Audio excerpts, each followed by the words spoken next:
Hello ನಮಸ್ಕಾರ guys, ಇವತ್ತೊಂದು full shocking event ಅನ್ಕೊಂಡ್ರಿ. ನಾವ್ ವೆಂಕಟೇಶ್ ಇಂಟು RCB. ನಾನಂತೂ ನೀವು ನಂಬ್ತೀರಾ ಬಿಡ್ತೀರಾ, ನಾನಂತೂ ಅನ್ಕೊಂಡೇ ಇರ್ಲಿಲ್ಲ. ನಿಜ ಫುಲ್ ಶಾಕಿಂಗ್ ಇವೆಂಟ್. ನಂಗಂತೂ ಅವ್ರು ಹೆಂಗ್ ಬಂದಿದ್ದು, ಫಸ್ಟ್ ಲಕ್ನೋ ಅವ್ರು ಬಿಟ್ ಮಾಡಿದ್ರು, ಆಮೇಲೆ ಯಾರದು ಗುಜರಾತ್ ಅವರು ಬಿಟ್ ಮಾಡಿದ್ರು, ಆಮೇಲೆ KKR ಅವರು ನಮ್ ಜೊತೆ ಫೈಟ್ ಮಾಡಕ್ ಬಂದ್ರು, ಆಮೇಲೆ RCB ಲಾಸ್ಟ್ ಅಲ್ಲಿ ತಗೊಂಡಿದ್ದು. ಫುಲ್ ಶಾಕಿಂಗ್ ಅನ್ಕೊಂಡ್ರಿ ನಂಗಂತೂ.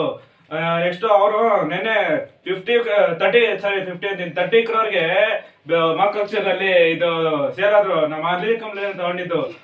ಅದಂತೂ ಒಂದೊಂದ್ಸತಿ ಮಾರ್ಕ್ಸ್ ಆಕ್ಷನ್ ಈ ತರ ಆಗುತ್ತೆ, ಸ್ಪಾನ್ಸರ್ ಆಗುತ್ತೆ ಈ ತರ ನೋಡ್ರಿ. ಅವರು ನಿಜ ಅನಿಲ್ ಕುಂಬ್ಳೆ ಅವರು ಈ ತರ ಪ್ರೆಡಿಕ್ಟ್ ಮಾಡಿದ್ರು ಫುಲ್ಲು. ಹೆಂಗಂದ್ರೆ ಇವರು Venkatesh goes to 7 crore for RCB ಅಂತ ಹೇಳಿದ್ರು. ನೆನೆ ಸೇಮ್ ಅದೇ ತರ ಆಗೈತೆ. ಇವಾಗ ಫಾರ್ ಎಕ್ಸಾಂಪಲ್ RCBಗೆ ಇದು ಒಂದು ಒಳ್ಳೆ ಎಕ್ಸಾಂಪಲ್ ಅನ್ಕೊಬಹುದು. ಫುಲ್ ಒಳ್ಳೆ ಎಕ್ಸಾಂಪಲ್. ಲೆಫ್ಟ್ ಹ್ಯಾಂಡರ್ ಬ್ಯಾಟರ್ ಬೇರೆ, ರಿಪ್ಲೇಸ್ಮೆಂಟ್ ಮಯಾಂಕ್ ರಿಪ್ಲೇಸ್ಮೆಂಟ್ ಅದ್ರದ್ದು. ಅದಕ್ಕೆ ಇವಾಗ ಅವ್ರು ಹೋದ್ರೆ ಇವರು ಓಪನಿಂಗ್ ಅಲ್ಲೂ ಬರ್ತಾರೆ, ಮಿಡಲ್ ಆರ್ಡರ್ ಆಡ್ತಾರೆ. ಯಾವಾಗ ಬೇಕಂದ್ರೂ ಯಾರಂದ್ರೆ ಇಂಜುರಿ ಆದ್ರೂ ಸೇರ್ಕೊಂತಾರೆ, ಬಿಟ್ರೆ ಬಾಲಿಂಗ್ ಮಾಡ್ತಾರೆ. ನಂಗ ಅನ್ಸ್ತು ಒಳ್ಳೆ ಪ್ಲೇಯರ್ ಅಂತ ಅನ್ಸ್ತು. ಮಯಾಂಕ್ ಅಗರ್ವಾಲ್ ರಿಪ್ಲೇಸ್ ಆಗಿದ್ರೆ 7 ಕೋಟಿಗೆ ಬಂದವ್ರೆ. ಒಳ್ಳೆ ಸ್ಟ್ರಾಂಗ್ ಪ್ಲೇಯರ್ ಅನ್ಕೊಂತೀನಿ. ಇದು 7 crore ನಿಮ್ಗೆ ಏನ್ ಅನ್ಸುತ್ತೋ ಕಮೆಂಟ್ ಅಲ್ಲಿ ಹಾಕ್ರಿ. ನಂಗಂತೂ ಫುಲ್ ಖುಷಿ ಆಗ್ತೈತೆ ಅವ್ರು ಬಂದಿದ್ದು.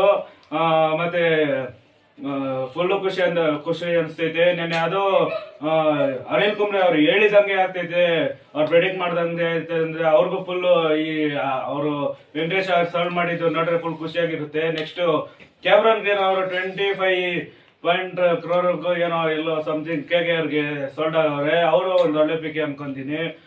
ನೆಕ್ಸ್ಟ್ ಇದು ಲೈವ್ಲಿ ಯಂಗ್ಸ್ಟನ್ ಅವ್ರು ಬಂದ್ರು, ಅನ್ಸೋಲ್ಡ್ ಆದ್ರು. ನಾನು ಅನ್ಕೊಂಡಿದ್ದೆ ಅವ್ರು ಏನೋ ಮೋಸ್ಟ್ಲಿ ಒಂದು 2 crore ಏನೋ CSK ಹೋಗ್ಬೋದು ಅನ್ಕೊಂಡಿದ್ದೆ. ನೋಡಿದ್ರೆ ಅದಿಲ್ಲ. ಈ ತರನೇ ಫಾಲೋ ಸಬ್ಸ್ಕ್ರೈಬ್ ಮಾಡ್ತಾ ಇರಿ ಗೈಸ್. ನೆಕ್ಸ್ಟ್ ವಿಡಿಯೋ ಇನ್ನೇನ್ ಬಿಡ್ತೀನಿ, ಫಾಲೋ ಮಾಡ್ತಾ ಇರಿ. ಈ ತರನೇ ನೀವು ಫಾಲೋ ಮಾಡ್ತಾ ಇರಿ, ನಮಗೂ ಸಪೋರ್ಟ್ ಸಿಗ್ರೆ ನೆಕ್ಸ್ಟ್ ಕ್ರಿಕೆಟ್ ವಿಡಿಯೋ ಬಿಡ್ತಾನೆ ಇರ್ತೀವಿ. IPL ಬಗ್ಗೆ ನೋಡಿ ಎಂಜಾಯ್ ಮಾಡ್ತಾನೆ ಇರ್ರಿ.